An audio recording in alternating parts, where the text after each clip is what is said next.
Please be seated. I'd like to welcome you all to your Father's house today. And as we pay attention to his message for us, it's my prayer that God would indeed speak to us himself. And I would like to congratulate the young women for their anniversary today. Congratulations, Ma. Our theme, Restoring Wasted Years, as recorded in Joel chapter 2, verse 25 through to verse 26, tells us that our Father is ready and able to bring back to its original design the years the locusts have eaten. The various forms of locusts or devourer, ill health, failing health is a form of devourer. So our health is a form of thread. It can be fragile and easily broken. Therefore, what is God's plan for our health? If your health or the health of a loved one is failing, what can be done about it? What can you do about it? And how can you ensure that you remain in good health? So, we're looking at our health in the bodily form. I take my text from Mark 5, verse 24 through to verse 34. So Jesus went with him. A large crowd followed and pressed around him, and a woman was there who had been subject to bleeding for 12 years. She had suffered a great deal under the care of many doctors and had spent all she had. Yet, instead of getting better, she grew worse. When she heard about Jesus, she came up behind him in the crowd and touched his cloak, because she thought, if I just touch his clothes, I will be healed. Immediately, her bleeding stopped, and she felt in her body that she was freed from her suffering. At once, Jesus realized that power had gone from him. He turned around in the crowd and asked, "Who touched my clothes?" "You see the crowd against you," his disciple answered, "and yet you ask, 'Who touched me?'" But Jesus kept looking around to see who had done it. Then the woman, knowing what had happened to her, came and fell at his feet, and trembling with fear, told him the whole truth. He said to her, "Daughter, your faith has healed you. Go in peace and be freed from your suffering."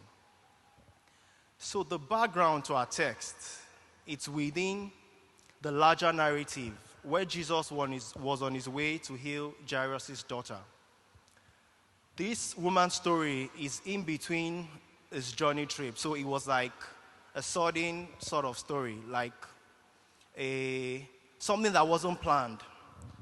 Of course, her intervention showed how desperately she needed Christ, and of course, she showed forth her faith. Let us first look at the woman's condition. The woman had been suffering from a chronic bleeding condition for 12 years. Despite consulting with many doctors, spending all her hard-earned resources, her condition did not improve. Her physical suffering, financial ruin, and social isolation, as such condition requires her to be in isolation because according to Leviticus 15, 25 to 27, she's unclean according to the Jewish law. We also see her act of faith. Hearing about Jesus, this woman believed that just touching the hem of his garment, she would be healed. She approached him in the crowd and touched his cloak, immediately feeling the healing in her body. This miracle was instant. This act demonstrated her profound faith and desperate belief in Jesus' power to heal, even without Jesus speaking to her or direct intervention. We also see from this passage Jesus' response to this daughter of Abraham. Jesus sensed that power had gone from him and asked, "Who touched my cloth?" Despite the crowd pressing around him, he sought to identify the person who touched him. This shows that Jesus is aware and he desires to personally connect to those that he heals. We can also see the woman's confession and Jesus' assurance. Trembling with fear, she confessed that she had touched the end of his garment to be whole. And of course, Jesus Christ said to her, "Daughter," affirming that her faith had healed her, he sent her away in peace, freeing her from suffering, not only to confirm her physical healing, but also to restore her to her social and spiritual status. Having looked at the story, what can we actually glean from this? What is God saying to us today? First, it's telling us the importance of faith and healing. Faith is important. The woman's faith in Jesus' power to heal is central. Jesus, God, is our Jehovah Rapha, as we see in Exodus 15, verse 26. He is our healer. Psalm 103, verse 2 to 3, assures us that he heals all our diseases. All our diseases, he heals. Our belief and action led her to our healing, illustrating the importance of faith and receiving God's blessing. We must have faith. We must come to our Father. We must come to God if healing is sought. And James 5, verse 14 to 15 tells us, "Is anyone sick among you? Let them call the elders of the church to pray over them and anoint them with oil in the name of the Lord. And the prayer offered in faith would make the sick person well. The Lord will raise them up if they have sinned, and they will be forgiven." The third component we can glean from this passage is Jesus shows compassion when we come to him. We have a God, we have a Father that loves us so much that he sent his Son to take upon him our infirmities, our sicknesses, our diseases. So let us come boldly to him if we require healing or healing for a loved one. Jesus' response to the woman shows his deep compassion and personal care for individuals, regardless of their total status or their condition, irrespective of where you are. Jesus is willing to come to you. He's willing to see to your health, provided you come to him. Matthew 8, verse 16 to 17 tells us, "Many came to him, and he healed all the sick." Everybody that came to Christ, he healed.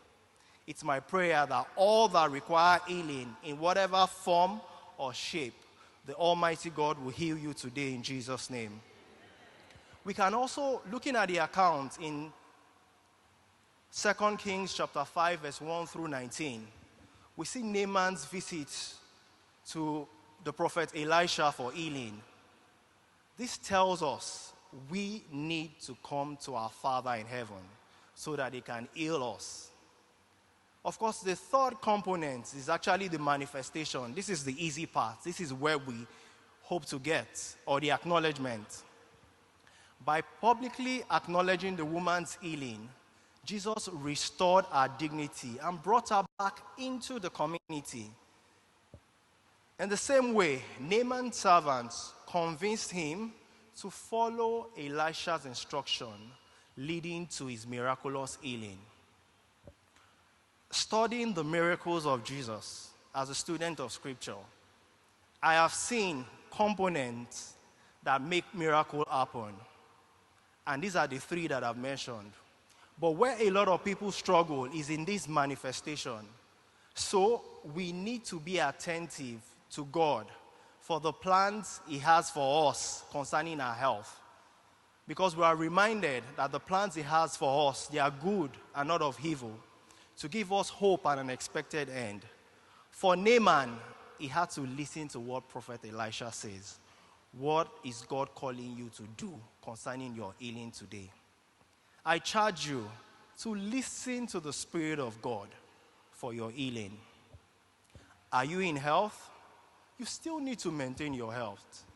So, I would also share practical steps to maintaining our health.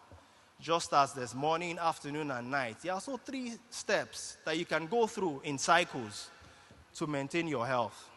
First, nutrition. You need to ensure you have balanced diet. God provided us with a variety of food that nourishes our body. We need to be mindful of what we consume. We need to avoid excessive junk food, smoking, and alcohol consumption. We are to focus on whole, nutritious meal and adhere strictly to medication for those on intervention with chronic diseases like diabetics and the like. Yes, we believe in God. Yes, we believe in His healing. The model for you to stop your medication is when your healthcare provider has told you, "Ma, your blood sugar is well controlled. I don't see the need for this medication." And that way, you can come and share the testimony with the provost and have Thanksgiving in church. The second component is exercise. We need to move our bodies regularly. Our bodies are designed to move, irrespective of your age, your gender. Regular exercise is essential, whether it's walking, running, dancing, or any form of exercise. Staying active helps our body strong and healthy. 1 Timothy chapter 4, verse 8 acknowledges the benefits of physical exercises while emphasizing the greater importance of spiritual growth and godliness. The third component is rest. God designed our body to rest. Psalm 127, verse 2 reminds us, "In vain you rise early and stay up late, toiling for food to eat, for He grants sleep to those He loves." Ensure you get enough sleep and take time to rest. Even God, our Father Himself, rested on the 7th day, having created the world. Let us remember that our bodies are a precious gift from God.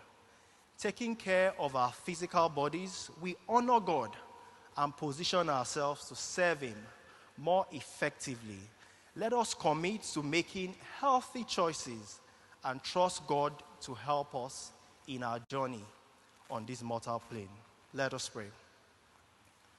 Heavenly Father, we thank You for the gift of our bodies. Help us to honor You by taking care of our health. Give us wisdom in our choices and strength to maintain healthy habits. We trust in Your provision and healing. In Jesus' name we pray. Amen. Now unto Him who is able to keep you from stumbling and to present you faultless before the presence of His glory with exceeding joy, to God our Savior, who alone is wise, glory, majesty, and dominion, power both now and forevermore.